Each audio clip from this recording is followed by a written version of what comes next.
In a southern district of a coastal city, night settled in with its familiar rhythm. The air, thick with sea salt, carried the muted sounds of a community winding down. Streetlights cast long shadows across quiet buildings, each window glowing with private life. Inside one apartment, preparations for a pre-dawn meal filled the space with warmth and anticipation. A young woman, not yet 18, moved through the home, already a cherished part of the family she would soon join.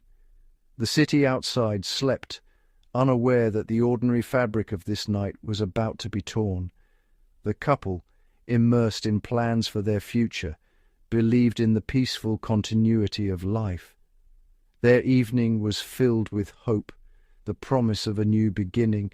No one could have predicted that this address would soon become the focus of tragedy. The stillness of that night was a deceptive calm before a storm that would change everything. At 17, the young woman was on the cusp of marriage, her days filled with excitement and planning. She and her fiancé were building a home together, every detail a step toward their shared dream. Her presence in his family's apartment was already routine. She was a daughter-in-law in spirit, if not yet by law. The couple's relationship was marked by hope and anticipation, their conversations light and focused on the future. There was no sign of turmoil, only the joy of constructing a life together. Their designated apartment became a symbol of their union, a canvas for their aspirations. The home was more than a dwelling, it was the heart of their new beginning. Every discussion about furniture or decor was a celebration of their commitment. The future felt tangible, secure, and bright. Yet, this very symbol of hope would soon be entangled in tragedy. Beneath the surface, quiet tension simmered within the family. The source, the very apartment meant for the young couple's future. The fiancé's older brother and his wife, living in a smaller unit, wanted to switch homes. The sister-in-law's desire for the larger apartment grew into persistent resentment. What began as a practical suggestion became a recurring point of conflict. The young woman, innocent in the dispute, became a constant reminder of what the sister-in-law lacked. The apartment, once a symbol of hope, now represented division and envy. The discord rarely erupted openly, but it poisoned the atmosphere. Material possessions became measures of status and fairness, fueling jealousy. This simmering grievance created a volatile environment, primed for escalation. On the day tragedy struck, the familiar dispute over the apartment flared up once more. The conversation, fraught with unspoken tensions, quickly escalated. The sister-in-law's desire clashed with the young woman's rightful claim, setting the stage for confrontation. During the heated exchange, the young woman pushed her sister-in-law, who stumbled and briefly lost consciousness. When she awoke, resentment and shock fused into a destructive impulse. The argument was no longer about property. It had become deeply personal. Years of simmering anger erupted in a moment of raw emotion. The final conversation was the breaking point, after sustained pressure. In defending her future, the young woman became the tragic victim of a conflict that spiraled out of control. Softly, with a quiet sigh, "It's difficult not to feel a sense of quiet sorrow for how it all unfolded." Regaining consciousness, the sister-in-law was consumed by rage. In a sudden, devastating act, she grabbed the young woman's headscarf, an everyday item-turned weapon. Driven by overwhelming emotion, she strangled the young woman. The struggle was brief, the outcome irreversible. The home meant to be a sanctuary became the scene of tragedy. Silence fell, heavy with the weight of what had occurred. The sister-in-law's first instinct was denial. She feigned ignorance, desperate to erase the moment.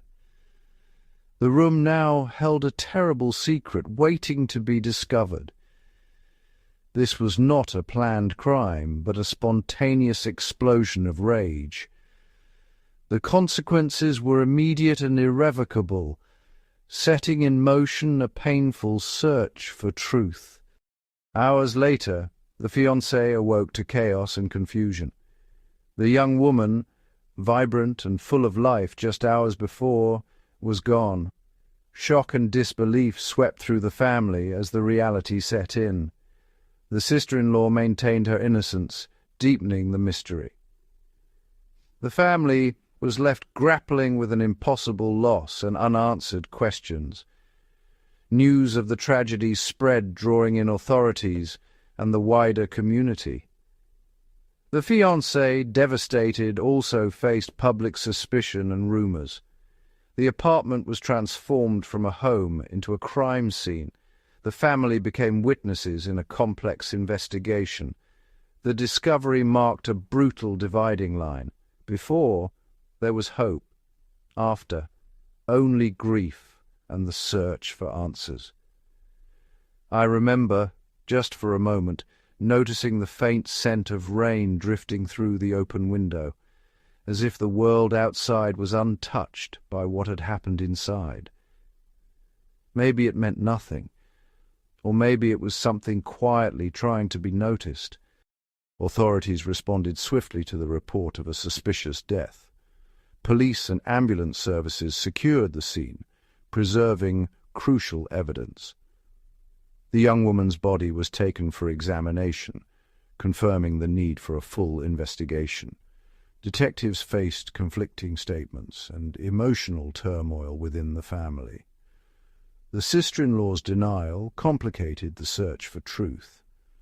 Investigators conducted intensive interrogations, piecing together timelines and motives. The process was painstaking, focused on facts and inconsistencies. Autopsy results confirmed strangulation, ruling out accident or natural causes. Attention narrowed on the sister-in-law as the primary suspect. The puzzle was coming together, pointing to a singular, tragic explanation.